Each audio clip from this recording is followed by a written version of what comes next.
هنعمل مع بعض البانيه المشوي على الجريل. تتبيلة بسيطة قوي تنفع كمان الفراخ المشوية والشيش طاووق. ولو في اي حاجة في المكونات مش موجودة عندك هقولك على البديل. وهنعرف سر ازاي تطلع معاكي لونها ابيض زي الشمعة من جوه، وفي نفس الوقت محتفظة بالسوائل بتاعتها وجوسي وطرية جدا، يعني لا ناشفة ولا اي حاجة خالص. يلا نسمي الله ونصلي على الرسول، ويلا بينا بسرعة نشوف الجمال ده اتعمل ازاي. هنحتاج اول حاجة نص كيلو فراخ بانيه، شرايح تكون سميكة شوية، يعني انا جبتها وما دقتهاش. ولو عندك صدور فراخ كاملة مخلية قسميها 2 أو 3 على حسب سمكها. غسلت البانيه كويس قوي بالملح والليمون وصفيته، وبعد كده سبته على جنب. نيجي بقى نجهز التتبيلة. جبت بصلاية كبيرة وعليهم 3 فصوص توم، ضربتهم كويس في الكبة وصفيتهم واخدت المية بتاعتهم بس.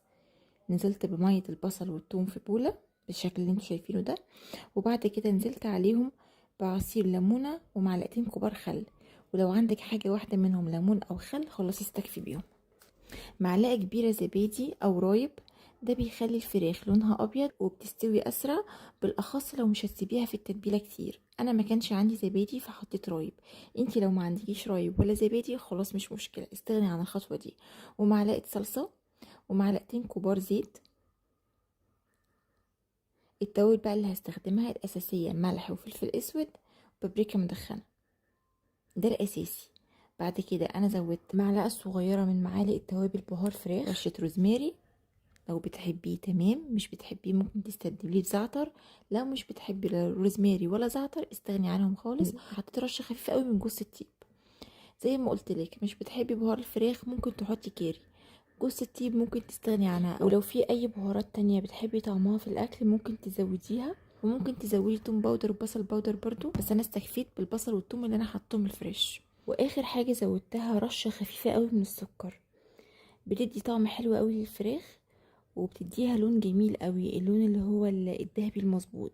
او ممكن تستبدليها بمعلقة صغيرة قوي من العسل الابيض.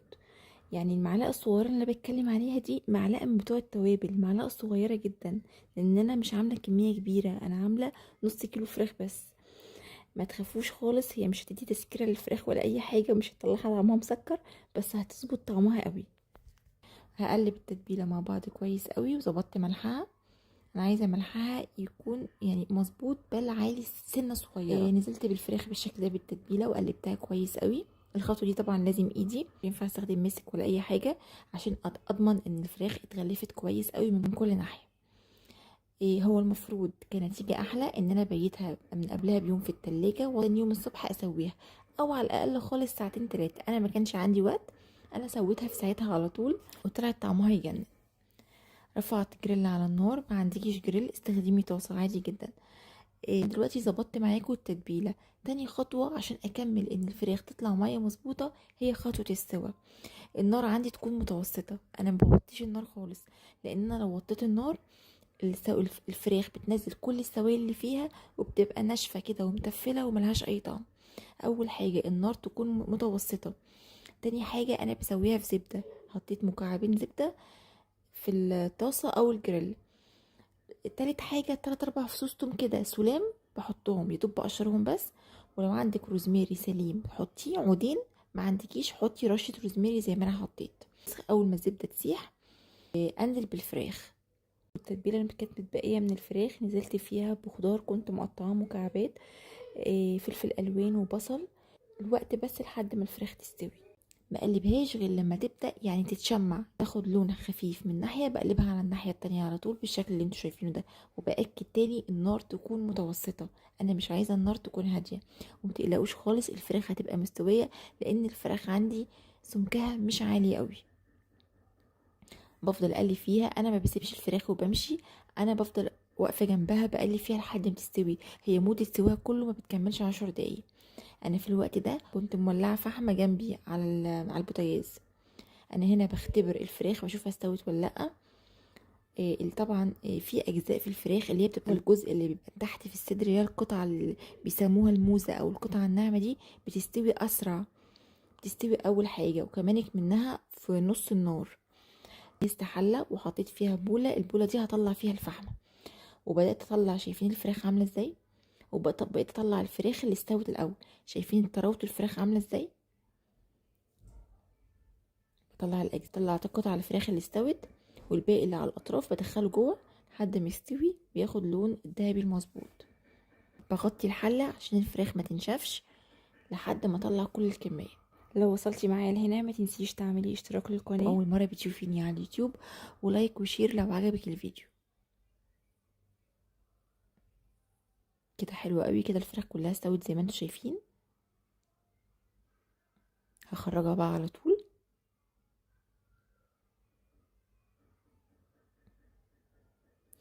وفي الوقت ده برضو كانت الفحمه جاهزه. اطلع بحط على الاجناب، حتى لو احطها على بعض عادي مفيش مشكله خالص قوي كده. هنا بوريكم برضو طراوه الفراخ عامله ازاي.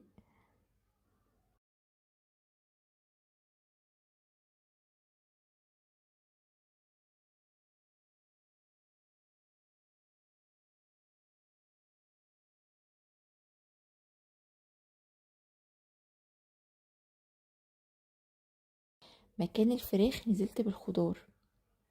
انا الخضار عايزاه يدبل شويه وياخد اللسعه بتاعه الشوي دي.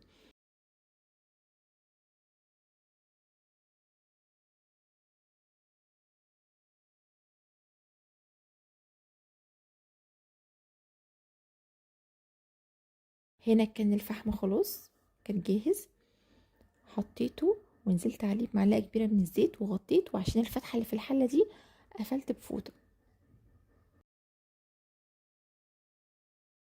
نرجع هنا بقى للخضار. كده كان حلو قوي، شايفين عامل ازاي طرى، وفي نفس الوقت محتفظ بقرمشته، واخد اللسعه الخفيفه بتاعت الشوي. هي معادله صعبه شويه، مش هتفهميني غير لما تجربيها بنفسك. رهيب يا جماعه، الخضار طعمه بيبقى زي طعم الفراخ واحلى كمان. انا هنا هبدا ارص الفراخ.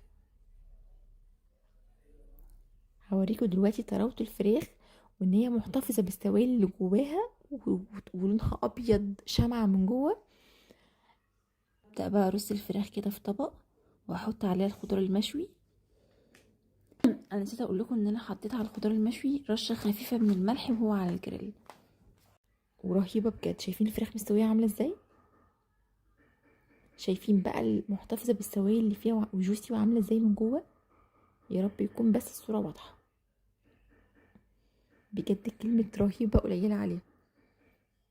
انا سويتها في 10 دقايق، يعني انا تبلت وسويتها على طول، والطعم بجد كان رهيب، وطعم الخضار كان حلو قوي. نزلت على على الفراخ كده بالخضار. انا بقى كمان لما بعملها في سندوتشات مع الخضار المشوي والكابوتشي والصوصات او مع طحينه بتبقى طعمها رهيب. انا كنت عايزه اعملها لكم في الفيديو ده، بس انا كده قلت هطول عليكم قوي، فانا هعملها لكم تاني في فيديو لوحده، وهعملها لكم في سندوتشات. شوفوا جمالها عامل ازاي. لو عملتوها في سندوتشات ينفع تاخدوها معاكم في رحلات، ممكن في نادي، في مدرسه للولاد، في اللانش بوكس، في المصايف. بجد رهيبه يا جماعه، طعمها بجد حلو قوي.